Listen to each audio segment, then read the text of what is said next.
Okay, I went back to window framing. I really didn't do a video on this because it's so custom, and it's custom to our build, so for me to teach you any of this, I think is not really helpful and a waste of everybody's time, because most likely your dimensions are going to be different than mine. So, and also I'm not teaching anyone how to do woodwork here.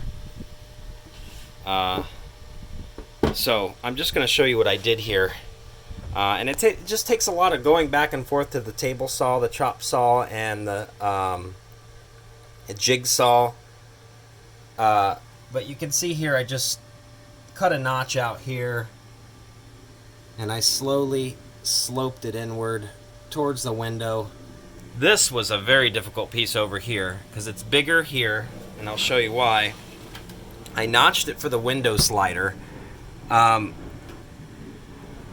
I can get a good picture. Okay, so it goes farther to the right.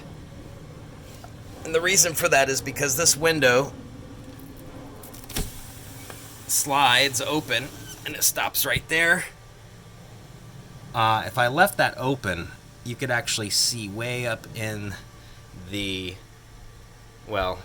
in this area, which is not very pleasant to look at, so I decided to cover it up.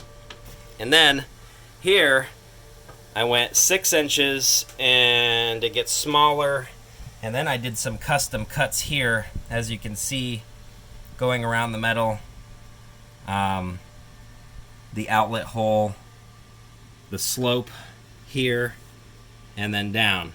And of course it's all nailed in. You can see I have left open here. I'm doing my last piece just so I could do this video.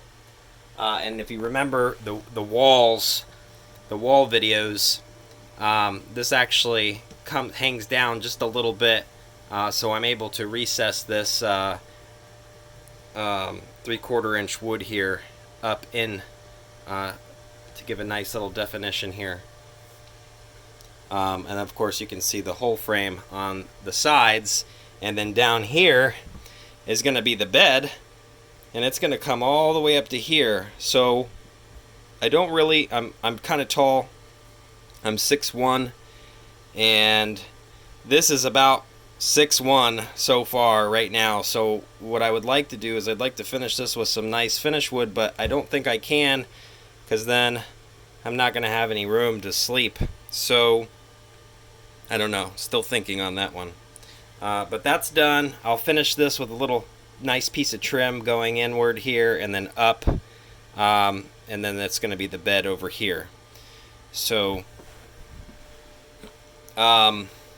same thing here. This one was a little bit more difficult because you've got the countertop, and we did decide to leave a little bit of the window frame exposed there. Nice little definition there. And you can see a crack there, but you can see the walls behind it, so it actually doesn't look bad. You can't really see it in the video. And you could also caulk that in. But again, this is all just custom pieces that may be different for your build, depending on how you want to do your windows. Did you show the bed already? So I'm going to finish this last piece here, just like I did on the other side. Again, I'm not showing you nitty-gritty stuff on how to use your tools. I'm just showing you what I did to accomplish this. Again, it's just the 2x4s and 2x3s that are behind all of this woodwork, and it butts up, as you can see from the other windows. It goes pretty much right to the edge of this wall here, and then of course I showed in other videos the electrical wiring, and you can see all inside the walls there. But that's pretty much it. If you have any questions, just put a comment and I can answer anything I can. Oh, also, there's a little bit of spacing there, which I could have. It's just so difficult, as I could have made this piece a little bit longer just on the edge, and I could have just notched it. But I'm just going to put a little bit of silicone in there, paintable white silicone, and then you won't see that, just like I'm going to do in the cracks here. And of course all these holes will be filled in with wood filler for all the finish This was hard to do. I actually used a pencil. I put the piece on, and then I used a pencil and I marked it, and then I jigsawed, and then after I jigsawed, I put it in, and then I sanded it with 80 grit sandpaper on a circular sander to get that nice edge, which we may or may not fill in with some silicone or wood filler. I'm not really sure yet.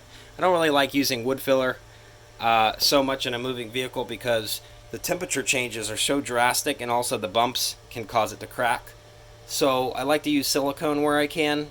In our bus, we used a lot of wood filler, and